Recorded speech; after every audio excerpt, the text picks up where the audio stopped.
Welcome back to my channel శాస్త్ర కోరుకోండి. ఈరోజు అయితే నేను ఈవినింగ్ మినీ బ్లాగ్ చూపిస్తున్నాను నాదైతే. సో ఇప్పుడు టైం అయితే 5 o'clock అయిందండి. ఫ్రెష్ అప్ అయిపోయి దేవుడి సామాన్లు అయితే కడగాలి, బికాస్ రేపు శుక్రవారం. సో ఫ్రెష్ అప్ అయిపోయిన తర్వాత కలుద్దాము. ఫ్రెష్ అప్ అయిపోయి వచ్చేసానండి. సో పాప అయితే పడుకోంది. పాప లేసే లోపలైతే నేనైతే పూజ రూమ్లో దేవుడి సామాన్లు అయితే కడిగేయాలండి. సో దేవుడి రూమ్కి అయితే వెళ్ళిపోదాం ఇప్పుడు. సో దేవుడి రూమ్కి వెళ్ళిపోయిన తర్వాత పూలన్నీ తీసేస్తున్నాను, బికాస్ సాయంకాలం పూజ కూడా కలిసి వస్తుందని పూలన్నీ తీసేసి పూలన్నీ రీసెట్ చేసేసుకుంటున్నానండి. తర్వాత అయితే పూజ సామాన్లు అయితే తీసుకొని కడిగేసుకుంటున్నాను. సో ఇక్కడైతే నేను ఒక విషయం చెప్తున్నానండి. సో నాకు ఫస్ట్లో పెళ్ళయ్యే ముందు నుంచి కూడా నాకు దేవుడి సామాన్లు అంటే కడిగేకే రాదండి. సో ఇది ఎక్కడ నేర్చుకున్నానంటే నేను పిన్ని కాడ నేర్చుకున్నా. పెళ్ళైన తర్వాతే దేవుడి సామాన్లు కడుగుతున్నానండి. నేను పెళ్ళికి ముందైతే నా చదువు అయింది, నేనైంది, నా తిండి అయింది.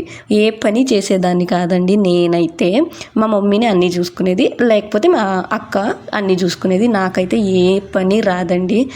సో సరే, ఈ లోపలైతే దేవుడి సామాన్లు కడిగే లోపల మా పాప అయితే లేసేసిందండి. సో దేవుడి సామాన్లు కడిగిన తర్వాత ఏంటంటే శుక్రవారం పొద్దున్నే కొంచెం పని ఎక్కువ ఉంటుందని చెప్పేసి నేను బొట్లు కూడా అక్కడే పెట్టేసుకుంటానండి. కడిగిన తర్వాత బొట్లన్నీ పెట్టేసుకుంటాను.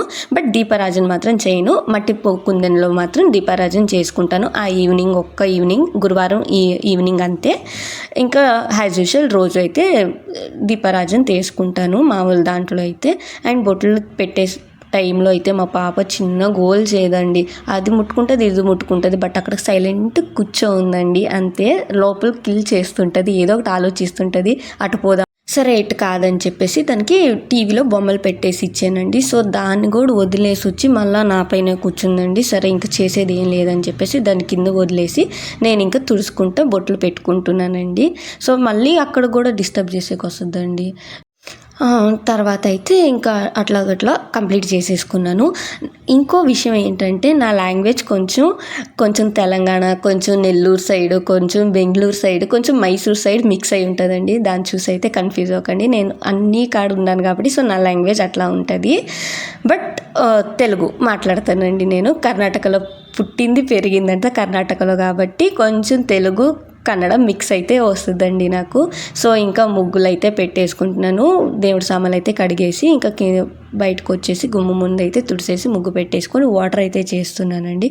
వాటర్ చేసే కూడా వదలదండి నాకు పాప అయితే. వాటర్ చేసే టైంలో గమ్ముగా ఆడ మెట్లు కాడ కూర్చో ఉంటుందండి. ఇంకేం వాటర్ పోసిన తర్వాత వచ్చి దాని చెట్లు కలబెడుతుంటుందండి. సో నేను ఇక్కడ తిరిగి చూసే లోపల అక్కడి నుంచి వచ్చేసి చెట్లు కలబెడుతుందండి. చేతిలో అయితే చెప్పులు పట్టుకొని వచ్చేసింది. ఇంకా దాన్ని కొట్టి తీసి ఇంకా నేను లోపలికి తీసుకువచ్చేసానండి. తర్వాత అయితే పూజను అయితే కంప్లీట్ చేసేసుకుంటున్నాను. దీపారాజన అయితే మట్టి కుందెనతో పెట్టేసుకున్నాను ఈరోజు.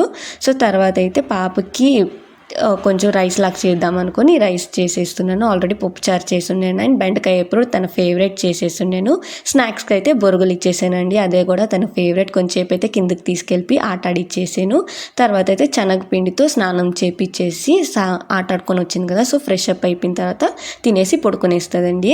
సో తనని ఫ్రెష్ అప్ చేపించి రెడీ చేయాలంటే ఒక యుద్ధం చేయాలండి, మినీ యుద్ధం. తర్వాత అయితే దానికి భోజనం పెట్టేసాను. బెండకాయ అన్నం పప్పుచారు వేసి. బెండకాయ అయితే తన ఫేవరెట్. ఉట్టిది ఇచ్చినది కానీ వేపుడు అట్లాగే తినేస్తుందండి. కారం అందు ఏమి అందు. తర్వాత నేను కూడా అయితే తినేసానండి, బికాస్ తను పడుకునేది లేట్ అవుతుంది అని చెప్పేసి. నెక్స్ట్ వీడియోలో కలుద్దాం. సబ్స్క్రైబ్ టు మై ఛానల్ శాస్త్ర.